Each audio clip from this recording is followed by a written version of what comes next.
Hi, Kevin. I just had a simple question. I want to know your ideas on how to build a global network to counter disinformation. Yeah, well, it's a really important problem. I think the counter disinformation industry is growing almost as fast as disinformation itself at times. The industry has grown so quick, and the technical skills, the knowledge of research, the number of threat actors, all of that has proliferated.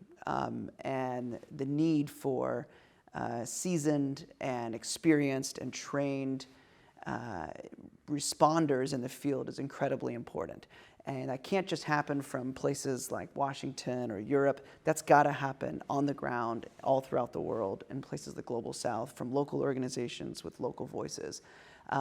Civil society in these places can be very dynamic and very innovative and very entrepreneurial. But sometimes they need a lot of learning from each other because what they're experiencing and succeeding at in, say, Nigeria, someone in Ukraine or someone in the Philippines could learn from their experience.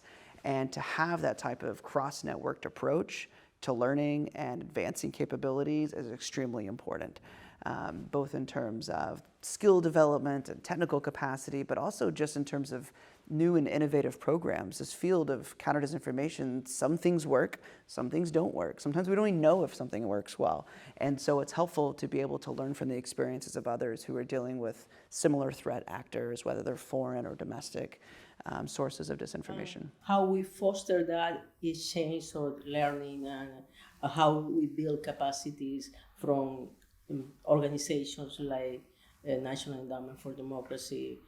What is the work needs to be done here, and how to make the industry and governments to cooperate for Yeah. making that work. So we are putting a lot of hope on civil society organization, but they need resources. They need uh, developing capacity. Yeah, well, DFR Lab is leading and I think putting one piece of the puzzle in with its Digital Sherlocks program and be able to provide really an open access learning opportunity for any organization to come and be trained up. And I think that's important. It's one step, I think. But I think even more intensive methods of learning and skill development and not operations, but joint responses really is really, I think, a real wave of the future that could be done. We saw in Ukraine how much of a crisis that was, and Ukrainian civil society was resilient, and a lot of it was ready for it. But boy, did things move fast in February when everything happened with the full invasion of Ukraine. And being able to respond well in those crises, being able to plan for them in some ways is important. I think some other things that we at NED really think a lot about is finding ways to connect these civil society organizations within regions and then even across regions. And not just the bigger organizations that have the time and attention and money, to be frank, to be able to learn, to go to conferences, to have a big capacity of people on staff.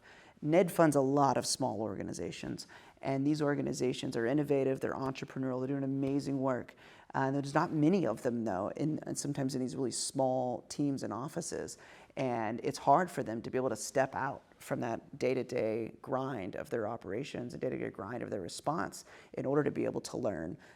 There was a really smart civil society leader named Igor Blažević he's from Prague, and he spoke at an event many months ago, and he really challenged the group of democracy defenders gathered at this event to spend 1/4 of their time thinking outside of their own immediate problem set and thinking about how they can learn from others outside of their borders, how they can connect with others. And to ask an organization to do that for 1/4 of its time is a big ask. And so for us at NED, we want to find ways to do a better job even of providing spaces for these organizations to have those type of opportunities to learn from each other and to kind of get out of their day-to-day response. I also want to know how is your view about, I know you've been working on the issue of sharp power. I would like you to explain how that connect with the issue of disinformation. What is the relation between these two terms or problems? Yeah. So, sharp power really is talking about the manipulation of institutions and ways of democracies governing themselves, ways of democracies operating. The analogy I like to use when I think about sharp power is that what you're thinking about, let's just take an analogy of going into a restaurant, which is kind of foreign, even now, maybe in the pandemic for a lot of people. And you go into this restaurant, and that chef is designed to, his goal or her goal is to influence you, right? His goal is to be able to make you come out of that restaurant experience thinking that food is the best food, and that restaurant experience was the best restaurant we've ever had. Okay? Any major power wants to do that. Any domestic leadership, any domestic government wants to be able to do that.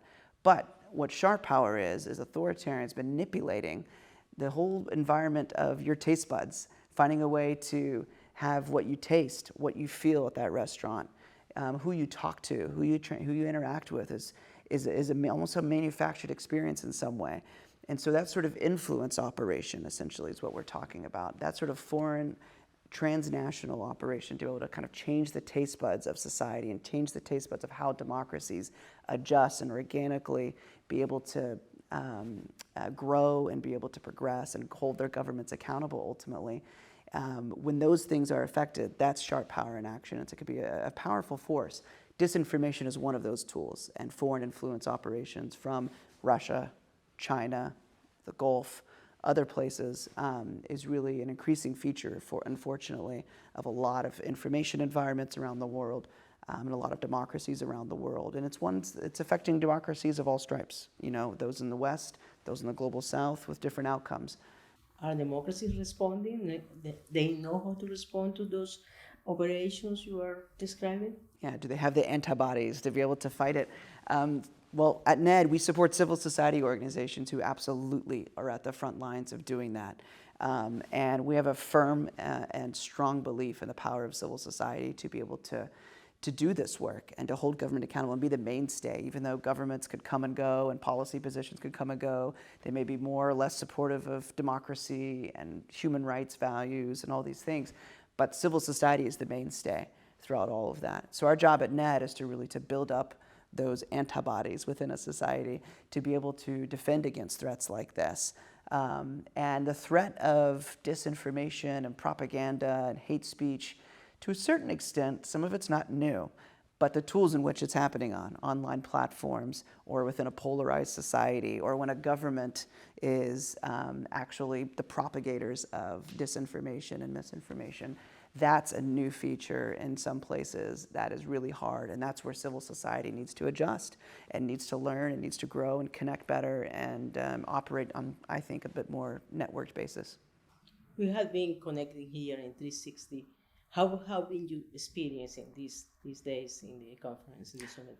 Well, it's great just to be in person and actually talk to people and be able to network. That's been honestly half of the value for me, is just seeing people and having side conversations about this topic. DFR Lab has great access to so many people around the world through its Sherlock's program, through its just own innovative research agenda with platforms. And so having those types of people here that you can really interact with has really just been invaluable. Okay, thank you, Kevin. Thanks.